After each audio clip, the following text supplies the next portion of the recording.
depuis plus de 5 ans. Entre deux chaises de métal, la force révolutionnaire dans le balado de divertissement sportif.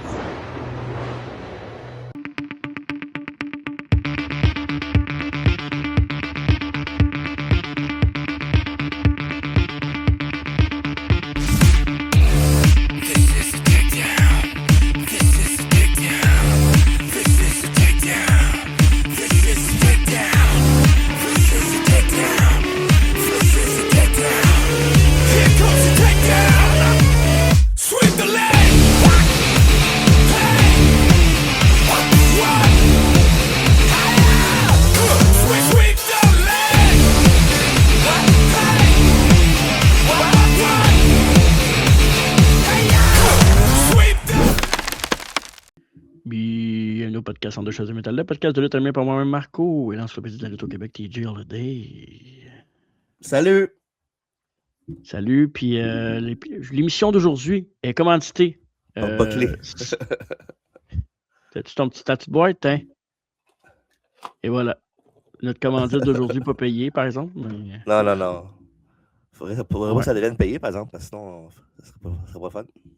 Pour donner les dessous du podcast, on était censé d'enregistrer 2 épisodes la semaine passée. C'est moi qui étais un peu sur le KO. Là, on décide d'enregistrer l'épisode en début de semaine, puis là, c'est rendu TJ qui est sur le KO. Ce qui est faible, ça n'a aucun sens. Je sais, j'étais un faible. Toi, t'as réussi, toi. Si on l'aurait fait la semaine passée, j'aurais pas été malade pour le faire. C'est de ta faute. C'est vrai, j'ai attendu qu'on soit égal pour que... Et voilà, c'est ça. Je t'ai lancé, plus... c'est comme dans jeux vidéo, là, quand tu lances des poisons à l'autre, là, c'est un jeu de combat. Ouais. En plus, c'est le week-end du Super Bowl ce soir pour voir le championnat des Patriots. Ok, ouais, parce qu'on en reste la semaine prochaine. Ouais. Je viens de comprendre. J'étais quand même, c'est à soir, mais là. C'est à soir, le Super Bowl. Ouais, ben t'es vite, on dirait, j'ai pas goût de... Ouais, non, c'est pas ça le problème. J'ai pas goût de cheerer pour les Seahawks. Écoute les nerds, tu peux faire ça aussi. Là. Mais j'aime pas les Pats, mais c'est plus Tom Brady que j'aime pas. Fait que là, il est pas là. Fait que moi l'écouter, puis j'ai rien contre les Pats parce que une bonne jeune équipe, là, c'est le fun qui se soit reboîtier. Je veux juste pas qu'ils gagnent 10 championnats consécutifs pour retourner dans la même affaire. Je pense pas, là. On va pas exagérer, là, mais on peut pas savoir l'avenir. Fait qu'on va voir. C'est ça. Fait que même si j'ai les couleurs des Seahawks en ce moment, non. Je suis pas on peut pas savoir l'avenir, on veut savoir le passé, par exemple. Ah oui, le passé, c'est notre podcast de la semaine passée, nos top 10 de lutteurs favoris. Évidemment, un peu plus qui viennent nous chercher dans une émotion émotionnelle et aussi notre Mont Rushmore, ça c'est plus avec notre cerveau qu'on a voté ça. Puis faites comme des auditeurs, puis mettez-les sur les réseaux sociaux pour on veut savoir c'est qui votre top 10, puis votre Mont Rushmore. Puis Frédéric Perry Saturn dans le top 10, c'est quand même malade. C'est personnel. Non, mais c'est correct. C'est bien parfait, mais... Ouais. Mais il était quand même cool, Perry Saturn. Ouais, il était bon. Il était vraiment bon. Pour vrai, c'est un bon lutteur. Là. C'est juste que... C'est ça. Et, évidemment, la biographie de Victoria qui s'en vient la semaine prochaine sur le podcast, notre biographie du mois de février, une biographie de cœur. Et on a également... LGN, l'historique des bonhommes LGN, et à l'heure qu'on enregistre ce podcast-là, je viens de m'en procurer 3. Donc, c'est ça. Je ne sais pas, je suis rendu à combien, il faudrait que je check. Puis, chaque mardi, 20h30, live sur YouTube, Facebook et Spotify, Balado Québec, Apple Podcasts, à travers la table, avec les invités, la lutte moderne. On va parler, évidemment, on a parlé du Royal Rumble 2026 qui a fait couler beaucoup d'encre parce que les gens sont jamais contents. Jamais. Moi, je comprends pas. Pour vrai, j'en ai parlé là, mardi passé, là, mais moi, quand je vois du monde là, qui run des pages de lutte puis qui chialent parce qu'ils disent qu'ils ont perdu 4 heures de leur vie à écouter ça. Premièrement, pourquoi tu run une page de lutte? Là? Quand rendu là, tu sais, la lutte, c'est long. T'aimes pas vraiment ça d'abord, là. T'aimes pas ça, là, si tu te plains. Puis si ça, c'est le pay-show que t'as vu, ton intelligence lutte est moyenne.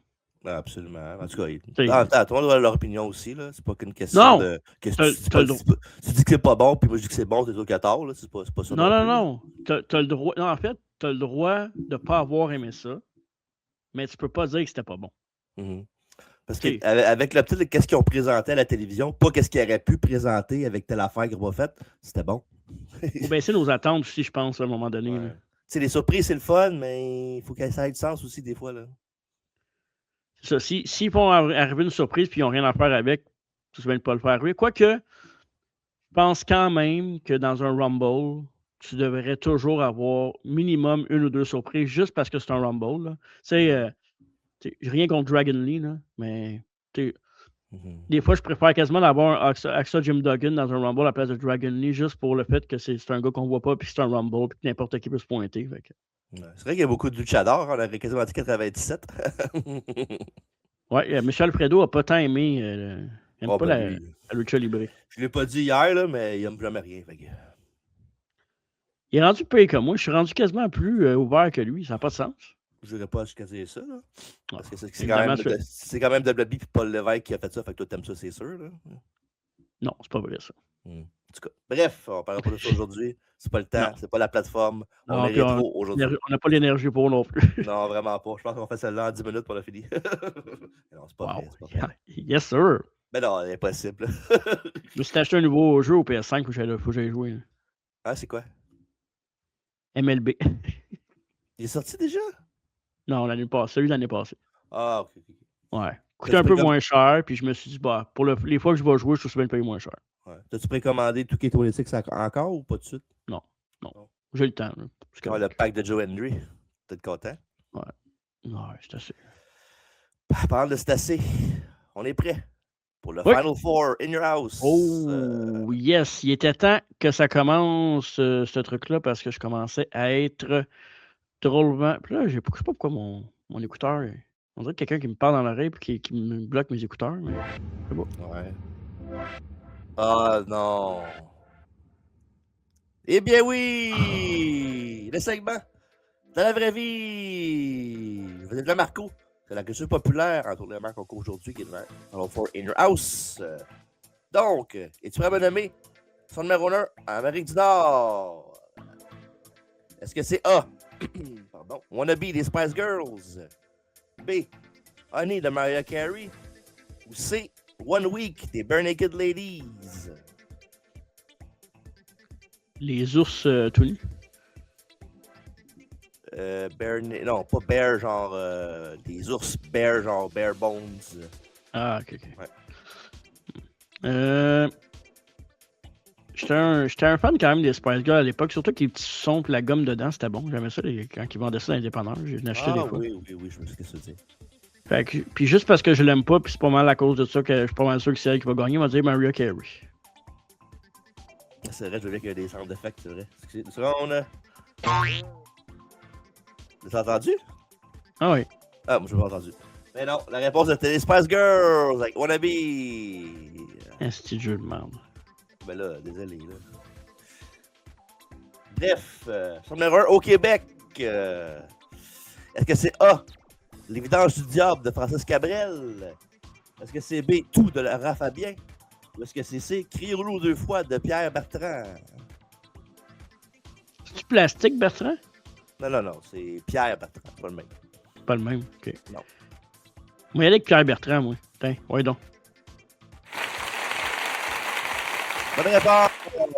Criollo 2 fois de Pierre Bertrand. C'est pas de donne, je savais pas c'est quoi, je l'écoute, c'est bonne. Ouais, ça veut dire que c'est pas bon. Ouais, arrête pas en tout, c'est pas vrai ça. Fait numéro 1, Amérique du Nord. Est-ce que c'est A, La Relique avec Tom Sizemore? B, L'Empire contre-attaque édition spéciale avec Harrison Ford?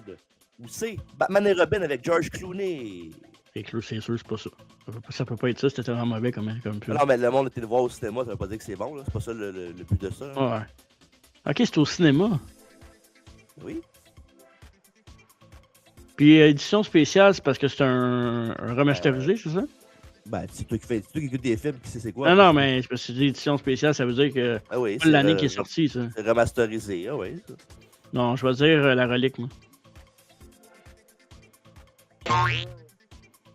Et non, c'était L'Empire contre-attaque, édition spéciale.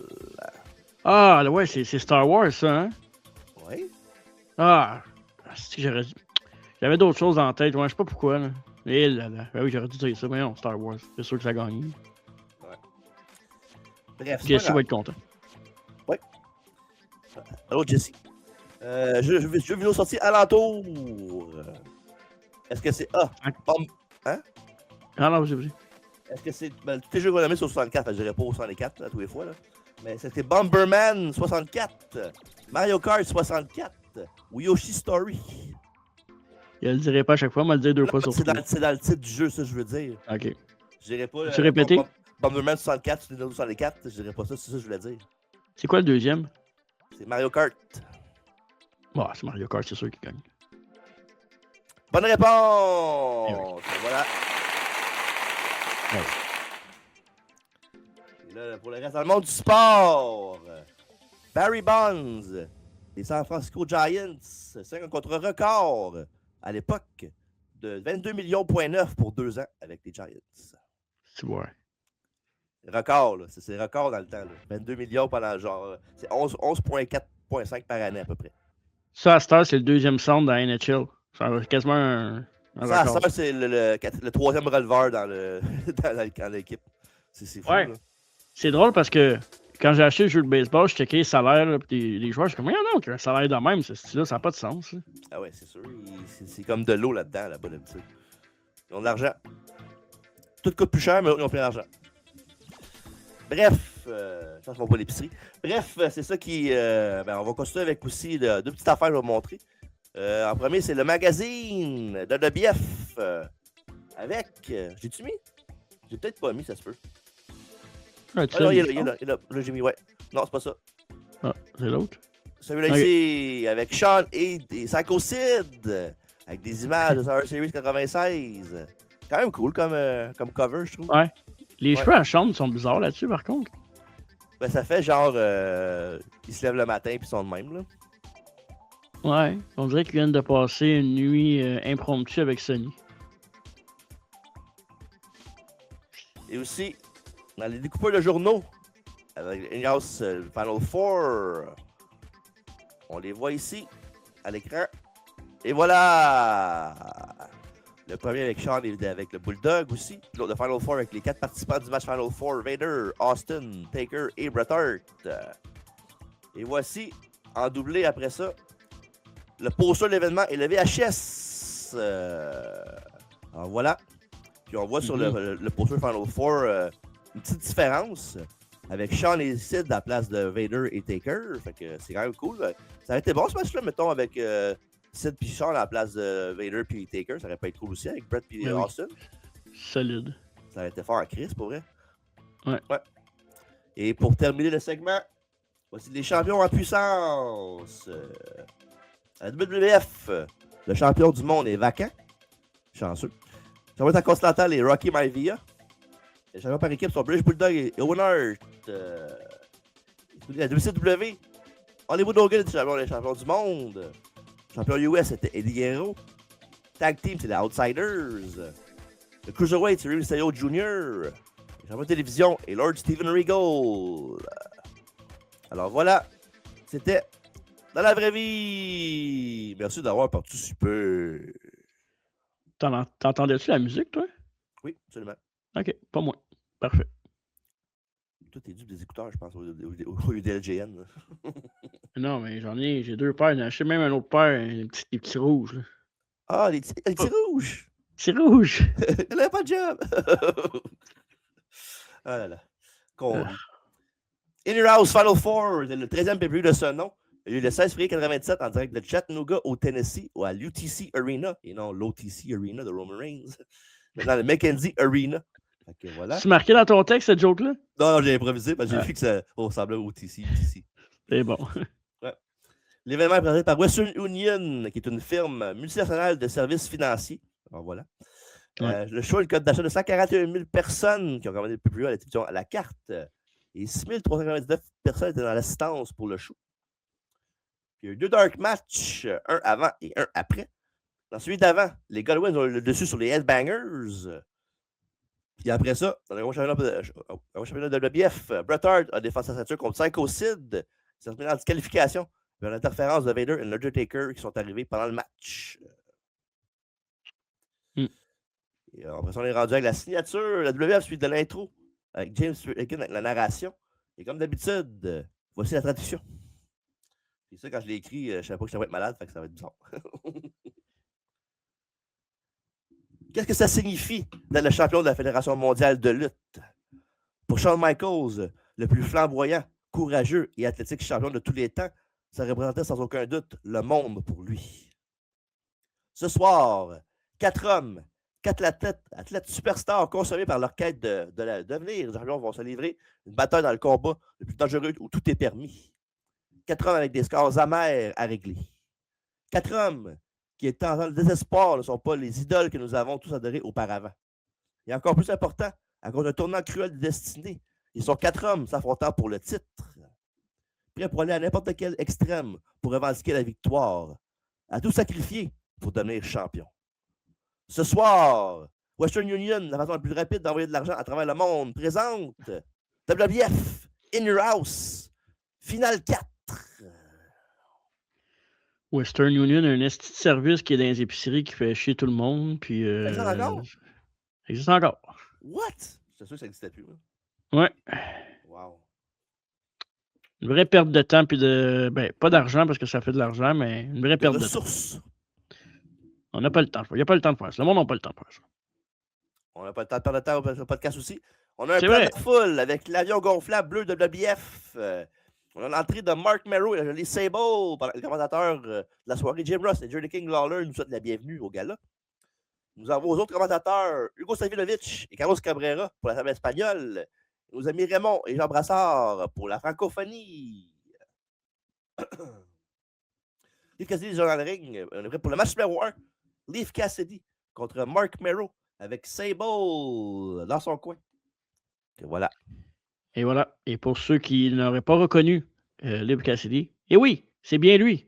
Al Snow. Exactement. Parce que pour vrai, oui, connaisseurs de lutte, ils se ressemblent là, sur le poster, sur le thumbnail, mais vite de même, on pourrait pas le reconnaître.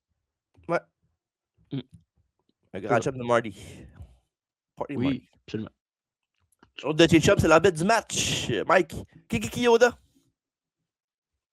Ils ont parlé que malgré le fait qu'ils sont deux faces, Merrow et Sable ont une attitude plus agressive dans les dernières semaines. 2 semaines avant l'émission Superstars, Merrow affrontait l'Undertaker dans un match-up quand même bizarre.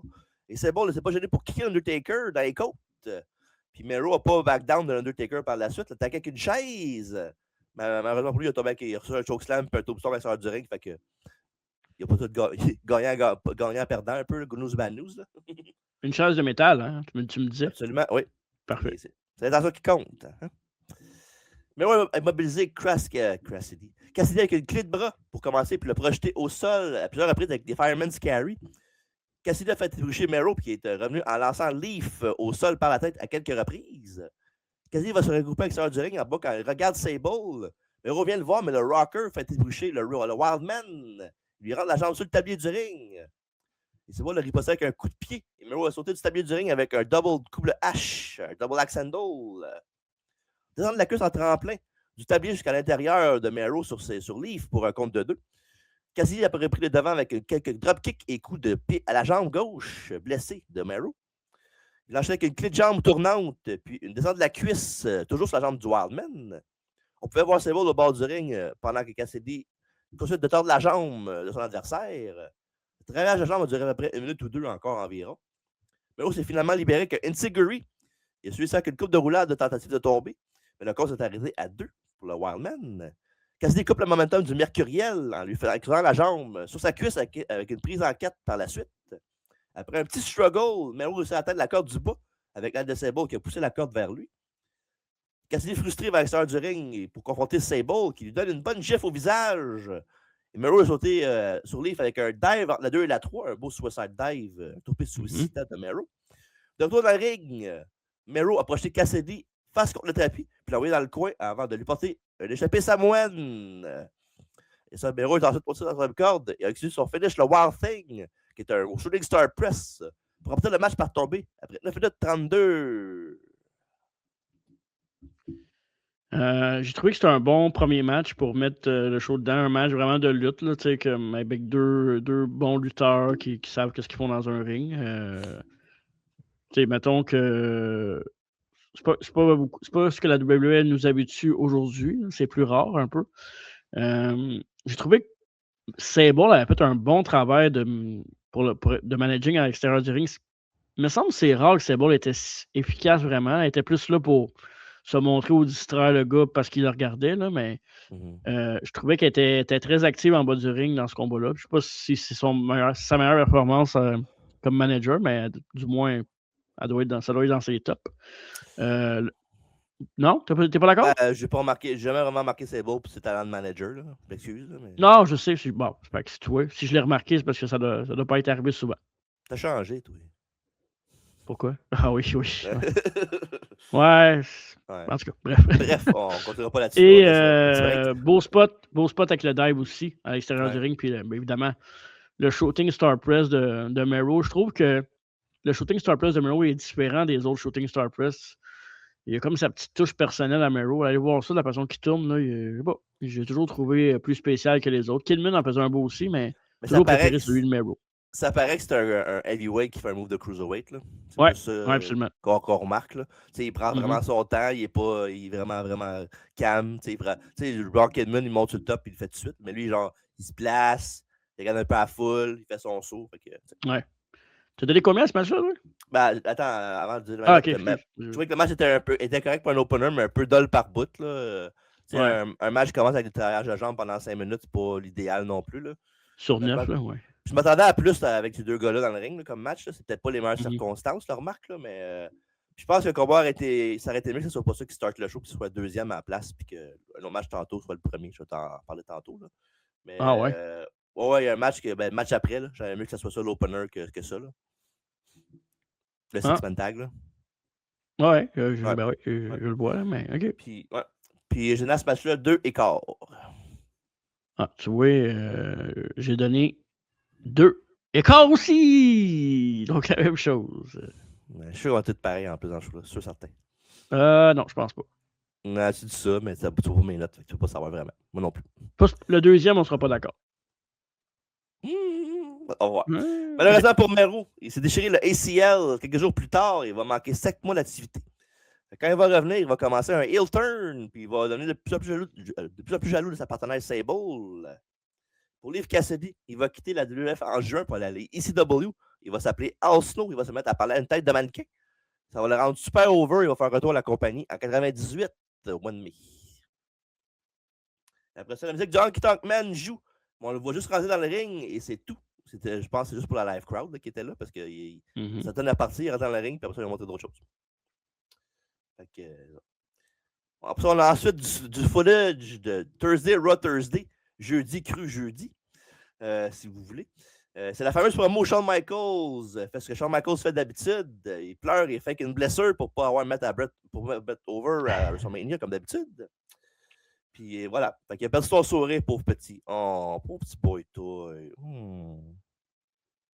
Toujours la faute à Shawn. Hein? C'est jamais Brett. Hein? C'est drôle, hein? Ça va juste d'un sens quand tu parles de ça. Pauvre petit gars.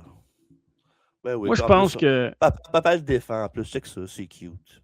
Moi, je pense qu'à un moment donné, là, on va avoir la vérité. Là, puis le vrai cancer, c'était pas Shawn, c'était Brett. Je pense que c'est ça, moi. Pas sûr de ça, oui.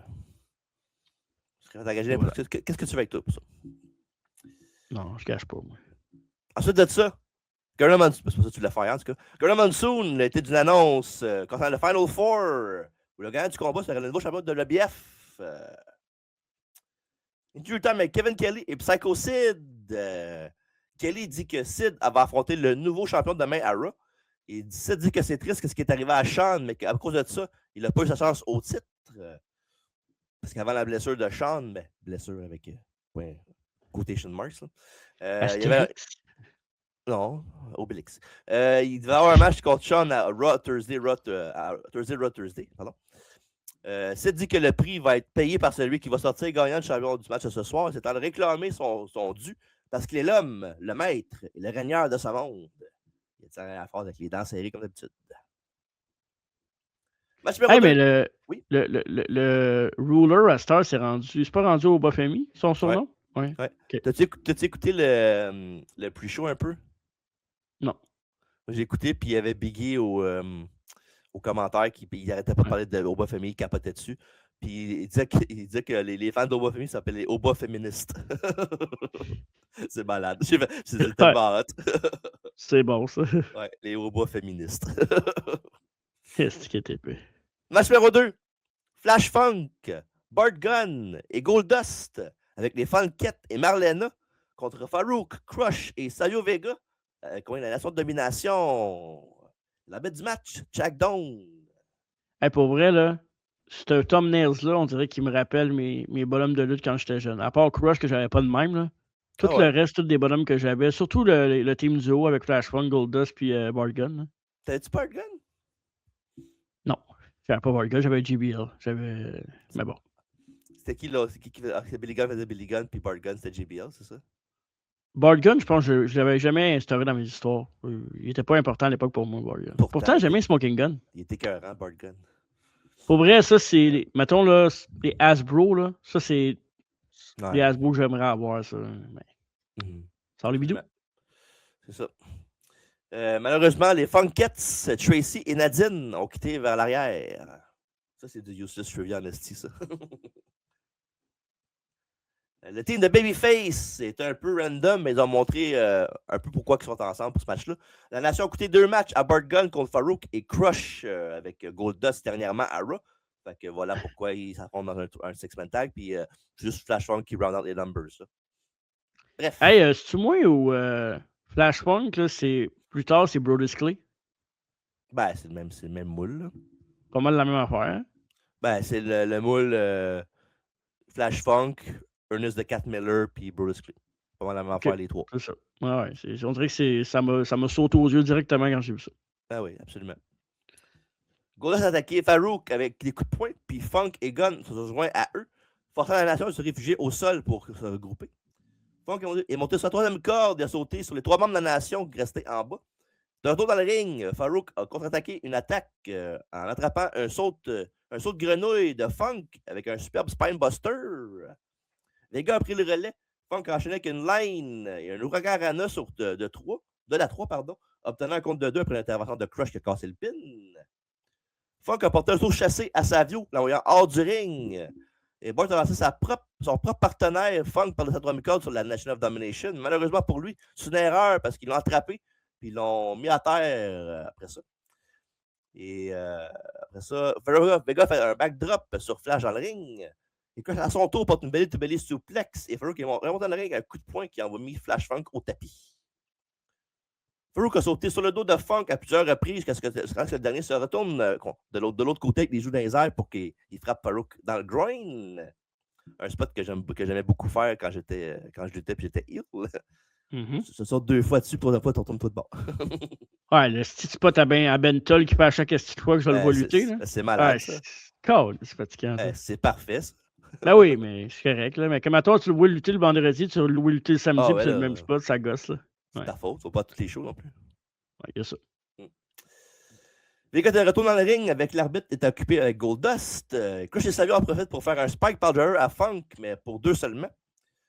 Flash a contré avec brio une double corde à linge de Farouk et de Vega faisant un backflip avec l'aide de leurs bras pour tomber de l'autre côté, ducker et leur faire un double show chassé, une double corde à linge en même temps sur l'acclamation de la foule. Puis c'était un crise de spot, j'avais jamais vu ça avant. J'ai fait ça, c'est bien malade. Ouais, c'est cool quand même. Bon, ça donne un petit quelque chose de plus. Ouais, out of nowhere, puis c'était beau. Bart a pris le relais avec une maison de feu avec des cordes à linge, un coup de poing sur Crush, un power slam sur Farouk. 1, 2, et non, Vega casse le pin. Et ça, c'est dans le ring après ça à se battre. Funk donne un coup de pied à la tête de Crush. Farouk a envoyé un Dominator à Bart, qui est tombé sur le tapis du ring et a fait un bulldog de la 3, un petit stashter. Et Gunn après ça court Farouk, mais c'était le chaos dans le ring et Crush en a profité pour faire une leg drop dans la tête de Bart Gunn et retourner Farouk contre lui pour le 1. Le 2 et le 3, pendant que Flash Force est retourné par Crush pour briser le pin, ce qui signifie la victoire de la Nation of Domination. We are the Nation of Domination. C'est quoi ce team-là de Flashpoint, Goldust puis Bart Gunn? Ça n'a aucun crise de sens. Ça marche pas, ça. C'est random, mais c'est correct. C'est pas C'est super. random as fuck. Bart Gunn, il a vraiment l'air d'un cowboy. Tu sais, pour vrai, il a l'air de n'importe quel film que j'écoutais ou série que j'écoutais de cowboy, puis il est legit un cowboy. Là. Je le crois plus que, mettons, Hackman Page. Là. Rien contre Hackman Page, mais il a l'air encore plus d'un cowboy. Bart Gunn, ça a l'air de genre d'un film de cowboy. Ce serait le gars qui est le backup du gars qui est le main guy, là, puis qui se fait tuer pour que le gars prenne sa revanche contre lui là, après. Là. Ouais. Ça pourrait être un des méchants qui se fait tuer. Peut-être pas le boss, là, mais le gars aussi. Là. Le deuxième in command. Là, ok, c'est ça. Ouais. Sinon, quelques bons spots dans le combat, rien de plus. Le finish était raté pas mal. Là. C'était pas la plus grosse affaire. Pas sûr que j'aurais mis ça premier, moi. Je comprends. J'aurais mis le premier match, moi. Avec les spots de Flashpoint qu'il faisait, puis ouais, parce qu'il y a un petit peu plus d'animation. Ouais. Puis le pace était bon, c'est pour le match. C'était pas, ils n'ont pas perdu de temps dans ce match-là, pantoute, là, comparé à l'autre. Le combat n'était pas assez long pour avoir une grosse note, mais pour un match random, je trouvais que c'était vraiment solide. J'ai donné à ce match-là 2,5. Oh, wow. J'ai donné 2. OK. Bon, tu vois, pas pareil. Non. Là, on va feuder avec Ahmed Johnson et les Road Warriors LOD pour le Mania. Course va commencer sa feud contre Hunter Stamsley et Flashpoint et Bart Gunn, eux, vont rien faire de spécial jusqu'à la fin de l'année. Shocking. Ouais. Interview time avec Doc Hendricks et Stone Cold Steve Austin. Et lui, ça fait remarquer à Austin qu'il n'avait pas remporté de victoire contre aucun de ses 3 adversaires jusqu'à présent. Et Austin a toujours précisé qu'il avait gagné le Rumble contre chacun d'eux autres, fait que ça compte pareil. Austin a affirmé que la direction, notamment Doc, Gorilla et Vince McMahon, complotaient contre lui et expliquant qu'il faisait partie des manœuvres politiques qui le freinaient depuis 7 ans. Et Austin dit qu'il gagnerait le Final Four aujourd'hui et qu'il deviendrait champion de la WWF. Tu peux compter là-dessus. You piece of trash. C'est gros parce qu'il dit tu peux compter là-dessus. Il se lève, il s'en va, puis t'entends juste dans le background You piece of trash. Parfait, ça. Ouais. Match numéro 3. Hunter Stamsley contre Rocky Maivia pour le championnat intercontinental de la WWF avec l'arbitre du match, Earl Hebner. Oh yes. Et entre Stamsley qu'on voit dans le ring et l'entrée de Maivia, on voit un petit bout du match de Thursday Raw Thursday où Rocky Maivia avait surpris Hunter avec un petit paquet pour le championnat de la WWF intercontinental. Le combat devait être à la base pour ce show-là. Ahmed Johnson contre Triple H. C'est échangé pour un combat entre Maivia et Triple H après qu'il a gagné la ceinture au show de jeudi. Hunter, il va d'un coq en jambe sur Maivia, puis des gifs à l'arrière de la tête à la Razor Ramon. Et Rocky riposte avec une prise de bras, un drop kick, puis une nouvelle prise de bras, le tout comparé de gifs, une caca plus violente au visage de Hunter. Rocky applique une clé de bras pendant que JR parle de Rocky, notamment qu'il était de 3e génération de lutteur et que son football collégial avec les Miami Hurricanes. Hunter sort Rocky du ring et lui fait une glissade de baseball qui envoie Maivia contre la barricade. Hunter lui fait un body slam au sol, provoquant des chances de Rocky en soutien de Maivia. Hunter avec un slingshot sur la corde du bas, suivi d'une suplex, une descente du genou sur le front du champion. Et après ça, Hunter applique un chin lock en prenant appui sur les cordes du milieu, ce qui provoque l'intervention de l'arbitre Earl Hebner qui kick les pieds d'Hunter sur la corde. Et Rocky se précipite vers les cordes quand Hunter lui porte un coup de genou sautant, signature à la Hardy Race. 1, 2, kick-out de Maivia. Rocky riposte avec un small package comme il avait fait pour la ceinture, mais c'est un contre de 2 seulement. Hunter avait bien scouté ça.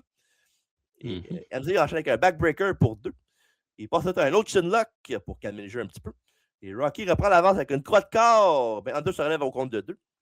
Hunter s'accroche aux cordes pour éviter un saut chassé de Maivia. Et Hunter tente un autre knee drop, mais Rocky Maivia s'esquive et Hunter s'écrase au sol.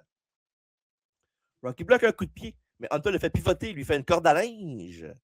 Et Rocky enchaîne avec une goutte atomique inversée, puis une protection dans le coin et un power slam de toute beauté. Rocky monte sa 3e corde, saute avec un crossbody, 1, 2, mais non, Hunter dégage juste à temps. Et MZ envoie Rocky dans le coussin du coin et il tente un tombé. Les pieds sur les cordes, mais le compte s'arrête à 2. Ça, Rocky fait son DDT flottant, mais c'était pas très bien réussi, puis c'était juste... C'était pas flottant, c'était pas comme les planchers, mettons. Non, il a trop flotté, justement. Mais beau bomb d'Hunter pour compenser.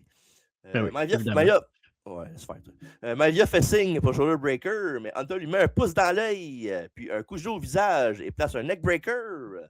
Et c'est alors que Goldust s'est approché du ring, s'est frotté les fesses pour distraire Hunter. Et Rocky en a profité pour porter une suplex arrière en pont pour le compte de 3 et remporter la victoire par tomber pour conserver la ceinture. Mais ça ne s'arrête pas là. Après que Rocky soit parti, Marlena s'est jointe à Goldust au bord du ring. Puis Jar a remarqué que Goldust n'avait pas touché à Hemsley, fait que c'est pour ça que le match a continué et il n'y a pas de disqualification. Goldust s'est monté sur le tablier du ring, puis la caméra a montré une femme en train d'étrangler Marlena en choke. Oh ben. C'est qui? Deux agents de sécurité ont séparé la femme d'elle et l'ont sortie de l'aréna sous le regard interrogateur des commentateurs. Puis Goldust s'est approché de Marlena, l'a pris dans ses bras. Puis Marlena a fait la douleur en toussant. Et très beau jeu de comédienne. Et Goldust a ensuite amené Marlena dans les coulisses. Alors, le match pour toi. Oui. Combien a duré de temps le match? J'ai pas le temps, mais tu dois l'avoir, sa petite note, non? Non, 12 minutes peut-être, je sais pas. 12-13. OK. Ouais, c'est ça. Bon prélude là, pour ce qui s'en vient pour plus tard, évidemment, un jeune Rocky, un jeune Triple H dans leur début de gloire, si on peut dire ça ainsi, parce qu'il y avait quand même le titre intercontinental qui était là. J'ai trouvé ça stiff par moments, des fois. On a senti peut-être la rivalité que les deux parlaient, là, qu'ils se sont jamais vraiment aimés. Là. Dans le combat, je l'ai senti, ça, moi. Je sais pas pour toi. Peut-être. Ben, en même temps, Rocky est tellement green que des fois, on ne sait pas. Là. Ouais, il y a ça. Puis, il y avait une bonne intensité, mais de temps en temps, je trouvais que ça tombait tranquille. Il y avait des temps morts. Je trouve que pour deux jeunes loups, il me semble que je l'aurais pris un peu plus. Puis de temps en temps, ils m'ont perdu un peu dans le match. Ça reste un bon petit match de lutte pareil. C'est pas la fin du monde, mais non, c'était correct. C'est en plus pas leur meilleur match. Même à cette époque-là, c'est pas leur meilleur affrontement. Loin de là. J'ai trouvé le match intéressant pour vrai, sans joke. Puis Triple H a bien l'idée Rocky dans le match, là, parce que, tu sais, je dis ça, mais Triple H avait de l'expérience, mais ça faisait pas 15 ans qu'il luttait quand même, là, à l'époque. Là. Ça faisait peut-être quoi, 4-5 ans, peut-être, 6 ans. C'est parce que l'affaire, c'est qu'à l'époque, ce style de lutte-là, de Triple H, c'est correct, parce qu'aujourd'hui, tu le regardes lutter, c'est moins la tasse de thé de tout le monde. Fait que c'est ça. Comme je dis, il a bien l'idée le match, puis Rocky avait des bons spots de combat de Babyface, il avait du bon fire. Fait que, pour vrai, c'était très solide sans être over the top. J'ai donné ce match-là 3 sur 5. OK. Je vais te surprendre, j'ai donné 2,5, moi. Correct. 2,5, qui est ma meilleure note jusqu'à présent des 3. Mais ça m'a pas plus impressionné que ça. Pourtant, c'est quand même 2 gars que j'aime, et surtout un gars que j'aime, mais ouais, c'est ça. Ouais. Okay. Ben, c'est bien correct. C'est pas, comme je te dis, c'est pas. C'est genre un autre bébé, genre un peu, si on veut. Ouais, avec une suce, puis ouais, exactement. bouteille. Sauf que Hunter a encore la suce. Bref, et oui, la femme de tantôt va avoir le nom de China. Vous avez la bodyguard de Hunter Hemsley. Évidemment, quelqu'un qui va l'aider tout le long de sa carrière et qui va dumper des vidanges après. Ces deux-là vont continuer la rivalité avec Goldust et Marlena. Et pour Maria, il va y avoir une petite feud contre le Sultan qui va mener un match à WrestleMania que Rocky va remporter. Il va perdre le titre intercontinental le 28 avril à Raw contre Owen Hart. Intéressant. Oui.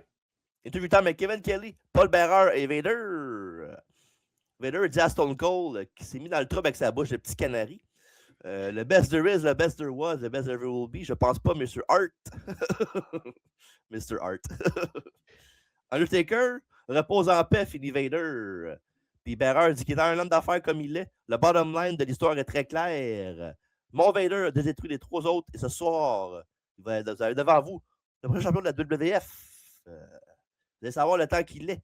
C'est Vader Time! Il est le mastodonte. Hey, Vader et Tiffany Stratton ensemble, ça aurait été beau, ça. Vader Time et Tiffy Time. Ben oui, ça pourrait être cool. Penses-tu qu'ils ont pensé à ça quand ils ont dit, hey, on va faire comme Vader? Non, je pense pas. C'est quelle tune qu'il y aurait pour rentrer? Quelle? La tune d'MVP. Dans ce show-là? Ben non, Tiffy Time puis Vader, parce que c'est tic, tic, tic, tic, 1, 2. You hear the clock ticking? Moi, je mettrais au début de la tune à Vader. It's Vader Time! Puis là, ça tourne pas. Non, mais tu mets l'affaire de Tiffany, mais c'est Vader qui dit Vader. Ouais.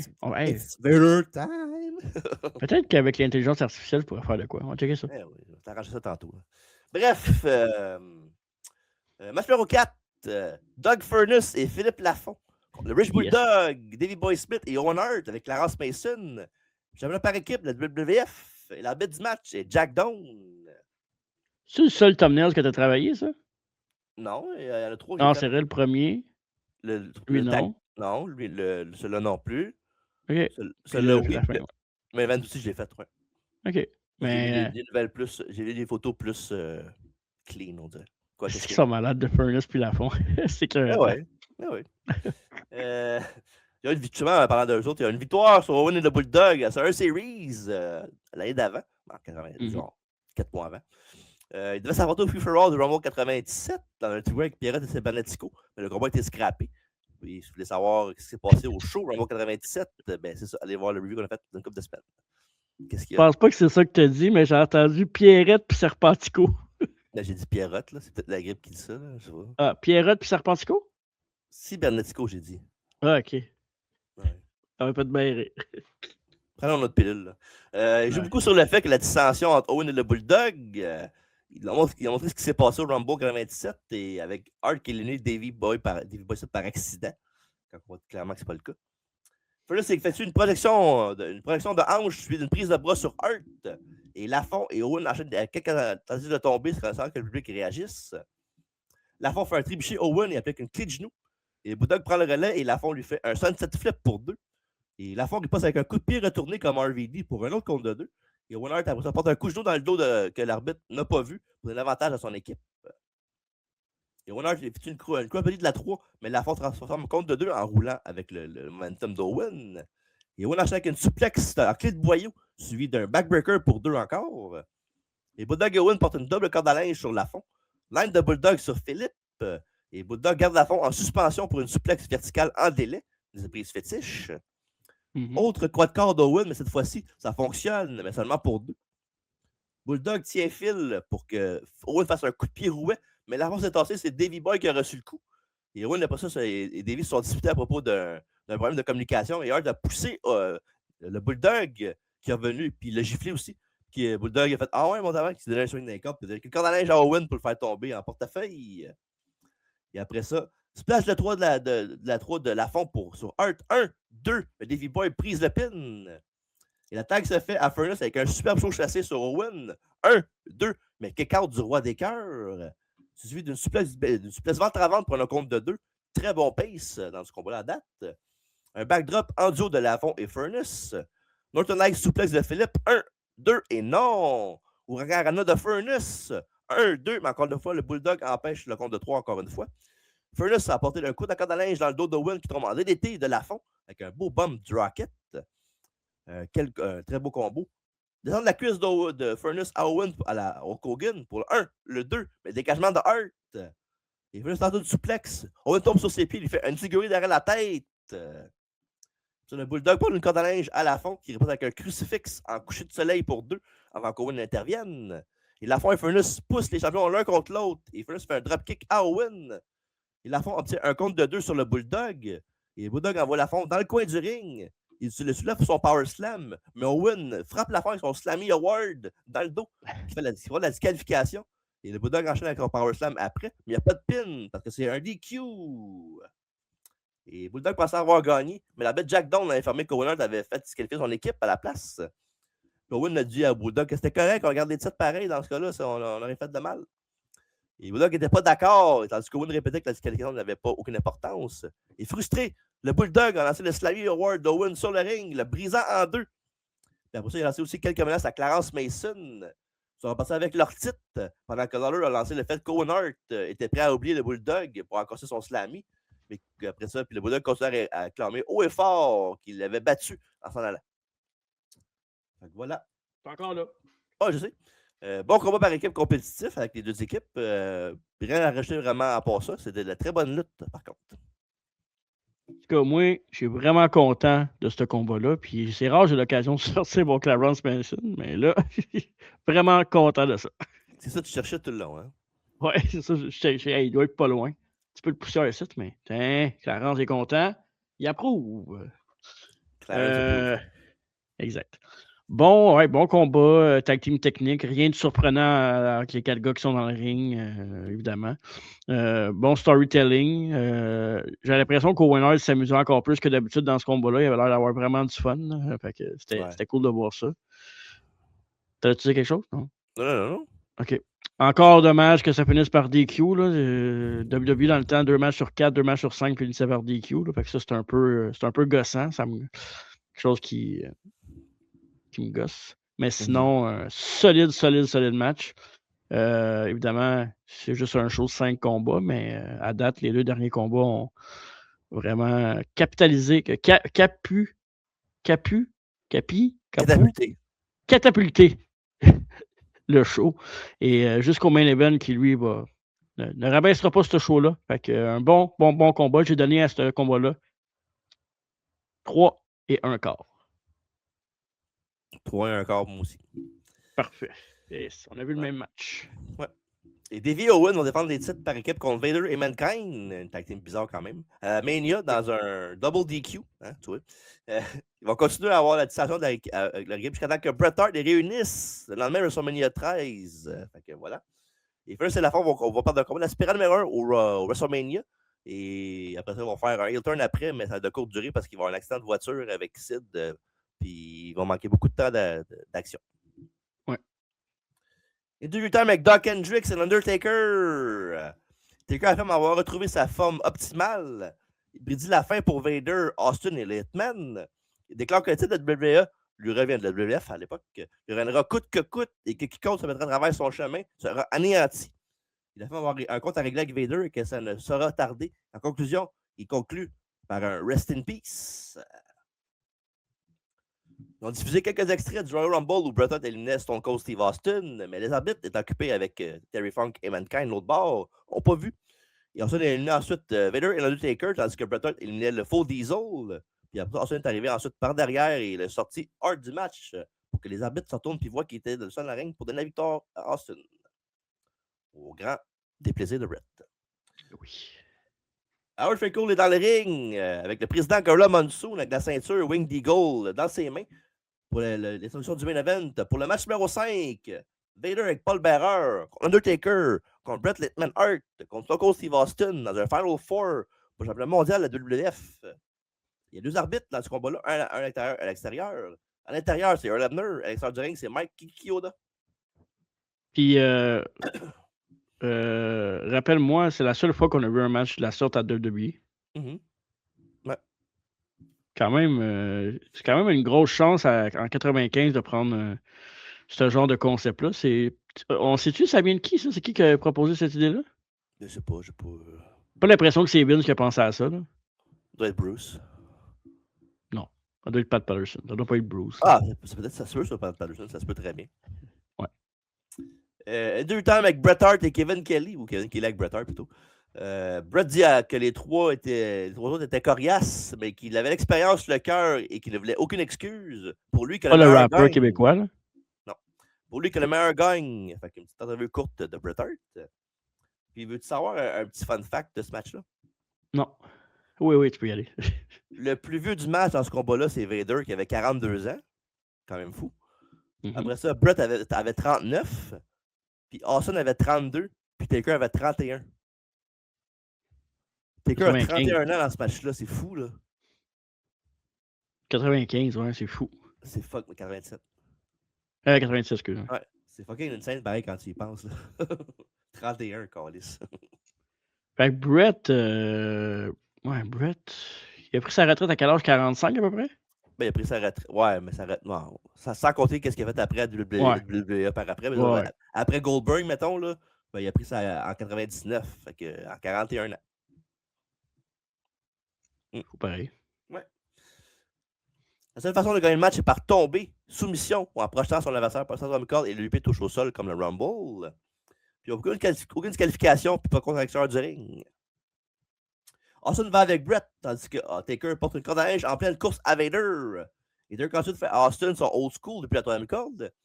Vader achète une suplex belly to belly sur Taker, puis un coup de poing a injecté ce dernier du ring sur la 3e corde. Vader l'a suivi au sol. Austin a approché Hart contre le coin du ring, que le Hitman a pris sternum premier. Vader a ramassé une chaise, mais quand il a forcé sur Taker, Taker a mis son pied et ça lui a ouvert le visage profondément à Vader, puis ça a fait saigner beaucoup de sang. Taker a projeté Vader contre les marches d'acier pendant que Hart portait un backbreaker à Stone Cold. Et ensuite, on a contré une soumission de Brett avec un jawbreaker pour un compte de 2. Puis ça, c'est un petit nitpick que j'ai d'Austin des fois. Là. C'est que c'est un counter normal pour un sleeper de faire un jawbreaker, mais dans sa fait, ça ressemble trop à son stunner. C'est ça que j'aime pas. Ouais, non, je comprends ce que tu veux dire. Ouais, moi aussi, je suis pas d'accord avec ça. Je pense qu'il aurait pu faire d'autres choses. Il pourrait faire une back suplex à la place de quoi de genre. Là. Je sais pas. Ouais, il glisse en dessous, puis là, il va être placé après pour. Je sais pas. En tout cas, c'est pas la même chose, mais c'est pratiquement pas pareil. C'est son épaule, l'autre, c'est sa tête. Pas pareil. Ouais, mais ça devrait faire plus mal la tête, me semble, non? Pas mal, même, ouais. C'est ça. En tout cas, bref. Je t'ai rendu où? Ouais. Après ça, t'es pas content. Ouais, je l'ai. Taker ensuite a porté un chokeslam à Vader. Pas longtemps après ça, Vader a donné un coup bas à Brett. Après ça, on a enchaîné avec un brise-nuque sur Taker pour un compte de 2 pendant que Vader frappait Brett 2 fois dans le dos avec une chaise de métal. Et le sang autour de l'œil gauche de Vader était tout simplement fou. C'était insane. Là. Il pissait le sang en tabarnak. Et ensuite, on a projeté Taker. Hey, oui? On ne sac pas sur le podcast, s'il vous plaît. Bah, trop tard, c'est fait. Ensuite, on a projeté Taker au sol. Il a voulu faire son marteau pilon. Mais Taker a contré avec un back body drop. De retour dans le ring, Brett a porté un coup de la corde à linge à Vader puis qui a de nouveau quitté le ring. Taker a fait une suplex sur Brett depuis le tablier du ring. Ensuite, on a projeté Vader contre les marches d'acier en bas. Vader a projeté Austin contre la barricade de sécurité. Ensuite, on a attaqué Vader avec la ceinture de champion de WWF. Vader a riposté avec un coup de poing et son œil était encore très en sang. Vader a sorti Brett du ring pendant que Taker a mis Austin au tapis alors qu'il était dans le coin. Il a ensuite porté une leg drop à Austin. Hart a projeté Vader par-dessus la barricade dans l'entrée, puis une bagarre a éclaté entre les deux dans la foule. C'était de courte durée par contre. Taker a donné Austin dans le ring pendant que Vader envoyait Hart contre les marches d'acier. Et Taker a essayé d'émuler Austin, mais cette dernière lui a donné un coup dans l'œil et un corde à linge a duré la troisième corde. Mais le compte s'est arrêté à 2. On va s'arrêter au site dans le backstage à regarder le match à la télévision, dans les coulisses. Et là, il a appliqué sa propre version de sharpshooter à Brett au sol. De retour dans l'arène, Austin a porté le Loot Express sur Vader pour faire saigner encore plus l'œil gauche, déjà pas mal amoché et ensanglanté de ce dernier. On a une line de Vader à Taker pendant que Austin faisait faire un power driver par Bret Hart, mais un compte de 2 seulement après ça. Vader a monté sa troisième corde avec un moonsault, mais Taker s'est tassé. Et le fameux personne dans la piscine. Et après ça, Austin essaie d'éliminer Brett par la troisième corde, mais sans succès. Et Brett revient avec un elbow drop de la deuxième corde pour un compte de 2. Brett qui se rappelait de ce que Vader lui a fait plutôt dans le combat, il a donné un coup de pied dans l'entrejambe. Pendant ce temps-là, Austin a rentré la jambe gauche du Deadman contre le poteau du ring pendant que Brett a fait un barrage à la russe à Vader. Austin a failli tomber sur Vader par le troisième corde, mais ce dernier a réussi à tenir bon. Et Austin a failli éliminer Taker qui avait réussi à se maintenir aussi. Brett a soulevé Austin sur ses épaules. Il l'a lancé par le troisième corde à l'extérieur du ring pour sa sortie du match. C'est la première élimination après 18 minutes et un très gros pop de la foule pour l'élimination de Stone Cold Steve Austin. Oh yes! Parce qu'évidemment, on est en terre. Ah non, c'était où le show déjà? Chattanooga, Tennessee. Non, le soir. Ouais. Par rapport. Puis un petit fun fact, là, dans ce match-là, tu sais, avant l'élimination d'Awesome, il y a de quoi qui arrive, puis il tombe sur il tombe sur le tablier du ring, puis il se pète le genou, quelque chose. Là. C'est pour ça qu'ils l'ont éliminé par après, parce qu'il y avait d'autres choses. Au début, il avait planifié d'autres choses, mais il était blessé, fait qu'ils ont dit qu'on va te sortir du ring.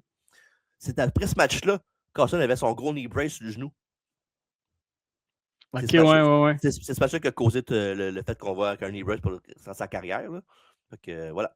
Ok. Ah, je trouve que ça. Dans le temps, c'est ça un des seuls qui portait ça dans le temps. Il n'y en a pas beaucoup qui portaient ça, me semble. Pas beaucoup.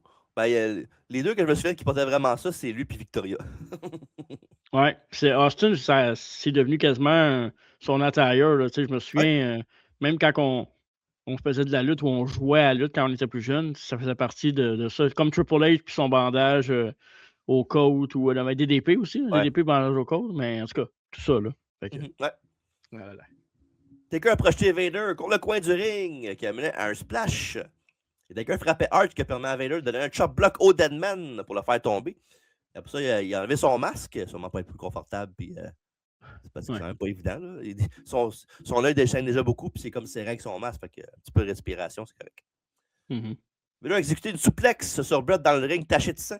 Tandis qu'on a montré Bearer donner un coup d'urne à Taker. Et Vader a monté sa troisième corde pour attaquer Brett, mais ce dernier l'a empêché. Il a fait une superplex. Fucking beau visuel d'avoir un gars de la grosseur de Vader manger une superplex. C'est vraiment, vraiment fou. C'est nice, ça. Brett a appliqué le sharpshooter à Vader, mais Taker a répliqué avec une close line dans le dos de Brett. Puis ensuite, il s'est précipité vers le ring en boitant pour s'en prendre à Brett en sautant à le genou gauche. Vader dominait Taker. Il est monté sur la deuxième corde. Il s'apprêtait à faire un Vader bomb. Mais Taker s'est relevé et a donné un gros low blow à Vader. Puis il l'a poussé hors du ring. Il est éliminé. Puis les fans étaient en délire après cette élimination-là.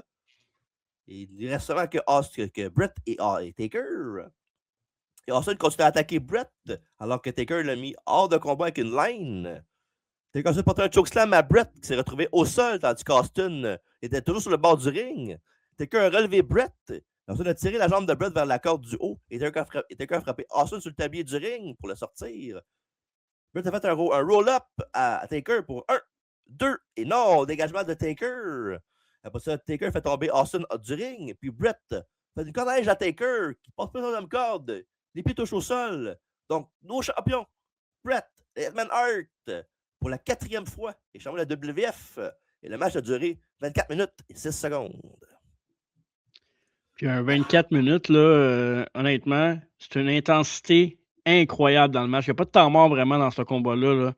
C'est non-stop action. Là, puis je parle pas de TNA. C'est original comme concept, surtout à WWE. Là, on a vu plein d'affaires partout dans le monde avec New Japan, Ring of Honor, TNA dans le temps, et AEW évidemment. Mais jamais à WWE de ce genre de concept-là.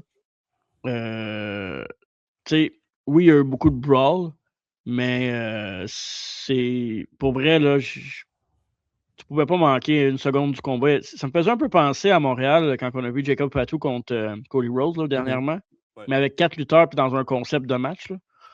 Fait que non, j'ai vraiment, vraiment apprécié ça. Puis c'est un bon mix de lutteurs aussi. Tu as Vader qui c'est vraiment le gros gars, mais qui peut vraiment boucher. Taker, ben, ça reste un big man aussi, mais un peu plus agile que Vader.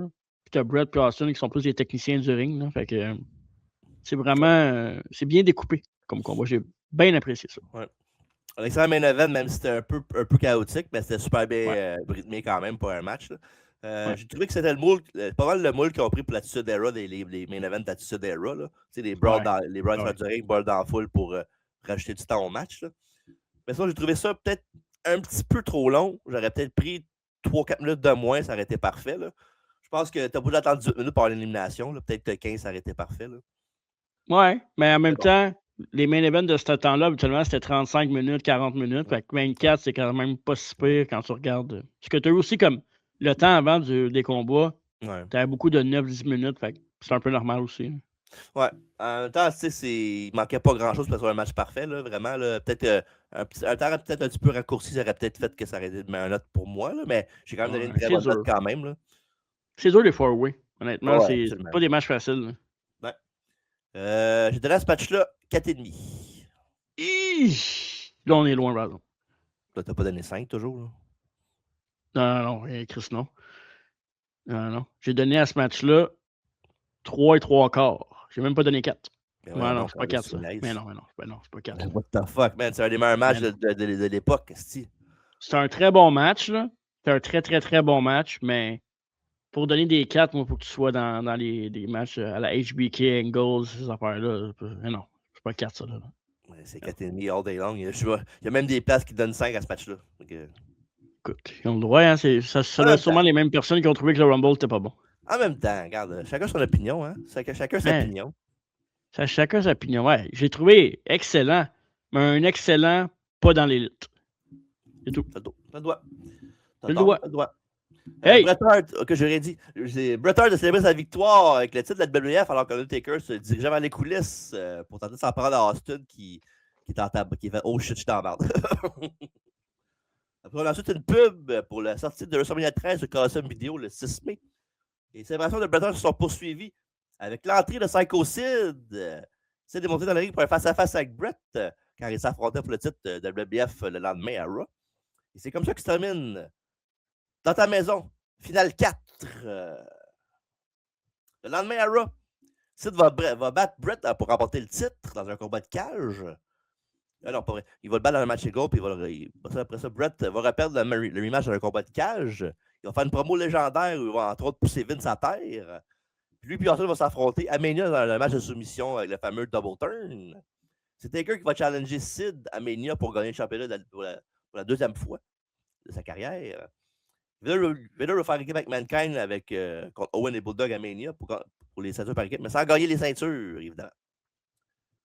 Fait que voilà, on est prête pour les matchs de la soirée, tout le tralala. Match of the night, ben c'est facile. Là. Le dernier. Ouais, le Final Four. Et le pay match, j'ai donné ça à Mero et Cassidy. J'ai donné ça le Six-Man Tag avec la Nation. Puis, Parfait. Et la note du show, je vais commencer. Je donne à Inner House Final Four la note de 7 sur 10. Je donne à Inner House la note de 6.5 sur 10. C'est correct. C'est correct. Ça. C'est mieux que le quart de 3 et 3 quarts pour le main event, mais c'est correct. Fait que voilà. Il est rendu où le Final Four Review? Il est dans le rétroviseur et j'espère que la grippe va le suivre aussi, évidemment. Ouais, c'est vrai. Puis, je checkais ça l'autre jour, là. Ah, merde. Il nous en manque plus gros pour 97 pour finir l'année avec le WWF, hein? Non? Je pense qu'il nous reste 4 pay-per-views à faire. On les paie toutes la semaine prochaine. On pourrait faire dans l'année, là. Ça ne me dérange pas. T'as pas toute la semaine prochaine. Là. Fait qu'on aurait toutes fait les shows de 97? Tous les pay-per-views de 97 WWF. On va falloir... commence à manquer de shows. On saura pourquoi faire. Non, t'es sérieux, là? Il manque pas de show pour tout. De quoi tu parles? On pourrait en faire 20 ans, c'est encore. Ouais, correct, là. On verra. C'est jamais. On verra. Fait que c'est ça. Ce qui conclut In Your House Final Four. Fait que rapidement, avant de vous quitter, voici ce que c'est les derniers rendez-vous et les prochains. Mon Rushmore plus notre top lutteur favori, notre top 10 en fait, qui est disponible depuis la semaine passée sur toutes nos plateformes. Allez écouter ça en audio ou en vidéo. La semaine prochaine, ça sera la biographie de la ravissante Victoria. Donc, grosse star dans le monde de la lutte féminine d'Attitude Era. Après ça, on va faire l'historique des LGN, évidemment, collectionneurs comme on est, ça nous intéresse, ça va être très intéressant. Et à travers la table, 20h30, live le mardi, YouTube, Facebook et Twitch. Il va être en rediffusion le lendemain ou 2 jours après sur nos applications de audio, podcast audio. Si, j'arrête de la misère. All right. C'est parfait. Fait que voici. Yes. J'espère que vous avez apprécié le review tant qu'on a fait le fun de le faire, mais si on est malades les deux. Non. Et on se voit au prochain podcast où on sera peut-être pas malades les deux, en espérant. Oui. M'étonnerait. Ok, de quoi d'autre. Bref, c'est ce qui conclut. Merci Marco d'avoir été là. C'est TJ. Ça fait plaisir. Évidemment, n'oubliez pas de suivre nos réseaux sociaux aussi, évidemment. Mais aussi, très important, Go Pats! Mais aussi, arriba!